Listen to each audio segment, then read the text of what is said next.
Well, it's a gift to be with you today. Nice to see you. Thank you. I had the great privilege of watching Father Stew. Oh, good. And we all keep hearing about the redemption that's wrapped up into that movie. But it's so much more about not just Father Stew, but the people in his life. And I loved watching the rawness and the brokenness of the father-son dynamics that were happening. Sure. And the scenes when you're lifting him up off the ground, two in particular, really, really moved me. And so I'm wondering, when you reflect and look back on the film process, were there certain scenes that really do just stick out to you that are kind of with you today? Yeah. I mean, working with Mark is great. And working with that character is great because he's someone who had to make a great deal of change. He went from being kind of an agnostic to sort of,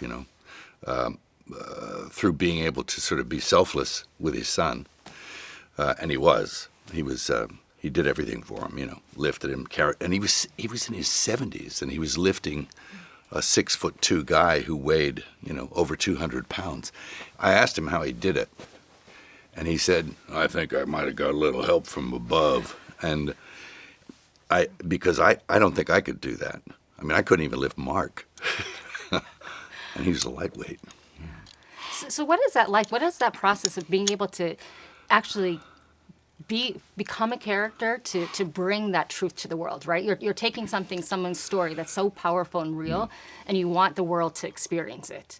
How do you enter into that process? Well, I think it's to do with the writing of the screenplay, and I know that it loosely fits who the character of Bill is, but it's not strictly, it's not who he was exactly. But it was done that way in order to be cinematically compelling, which he apparently approved of. So maybe we got more right than we thought. But I when he screened it, I had a little, there was a little trepidation, like, is he going to like this? And because, he wasn't an alcoholic, he was a hard guy. But those little changes in the screenplay to bring about, character and to give some disadvantages so you can effect change is. That's part of storytelling, and I think it works well. And Rosie, of course, is a phenomenal writer, and turns out a pretty good director too. So, yeah, it's so fascinating to me, the power of stories, right? Mm-hmm. Jesus is like the great storyteller. When he wanted to talk about the deep truths of life, sure. What did he do? He told stories, parables, yeah. right? Yeah. And so it's such part of our Catholic tradition, the power of storytelling.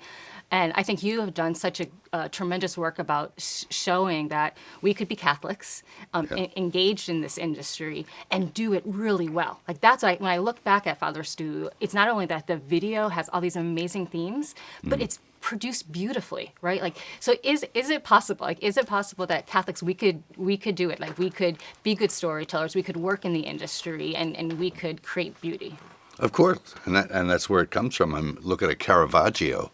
I mean, firstly, he was a very flawed man. He was like mostly the only thing we know about Caravaggio is, for example, his prison records. He was always being arrested or getting in brawls or fights, and he had some pretty.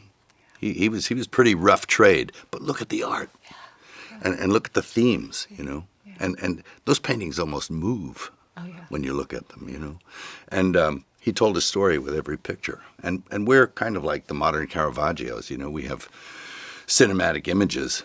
In fact, when I did The Passion, it was like I said to the DP, I said, I want a Caravaggio that moves. And we had some cinematographer called Caleb Deschanel, who is like, he's,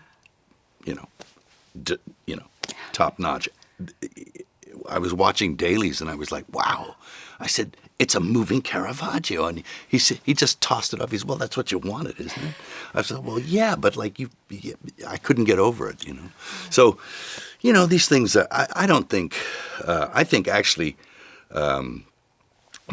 being a Catholic actually suits storytelling better. Mm-hmm. Because, I mean, that's what we live on. We have to go back. We have to remember. We have to engage with the greatest story ever told kind of thing. So it's a pretty easy, I mean, there's nothing that should inhibit great storytelling or even in this industry. I mean, some people, they have this idea that they have to compromise who they are by being in the world of film. Well, you don't. I mean, you can, but not necessary. So then how do you do it? How do you work so hard, create something so beautiful, right? We're all of us, each one of us is broken, right? And we're faced with a lot of challenges in the world. Like the world it's a dark place sometimes, right? But there's still so much beauty, right? Yeah. But how are you able to day after day stay focused on that beauty and stay focused on the desire to create and to be successful in it? Well, it's a job, for sure, because the world could get you down. And the longer you go, the more it gets you down. I remember my dad when he was probably when he was about my age, he said, yeah, by the time another 30 years goes by, he said, I'm going to be glad to get out of here. He said, I'm already sick of it. And it was but he wasn't trying to rush the process. He just had to kind of coexist with all that he saw wrong. But that's an inside job, isn't it? Yeah. Very much so. Yeah, you just rise above it if you can. Hard to do sometimes It's because very hard. we're made of flesh and blood, and we're flawed, and you wake up and you didn't have your coffee, so you're depressed, or Or your second cup of coffee. yeah, or one of your kids is going off the rail. I mean, it's who knows? There's so many different things that can happen. Yeah. But I think the amazing thing about this film is it focuses on a man who had everything, and then he didn't use it well. But then when he lost things is when he found the power of life. Yeah. When he was he had infirmities and challenges, and that's when he understood.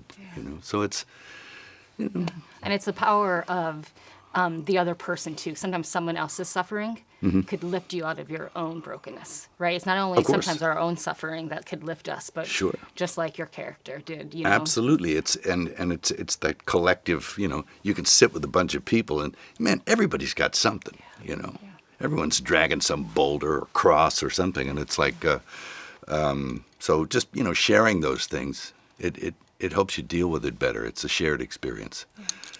And how do you do that? Well, you have to rise above it somehow. Yeah. Well, thank you. Thank you for your work. Thanks for the time together today, and keep creating beauty because our world needs it. Yeah. I'll try. Yeah. I'll try. Thank you. Thank you. Nice talking to you.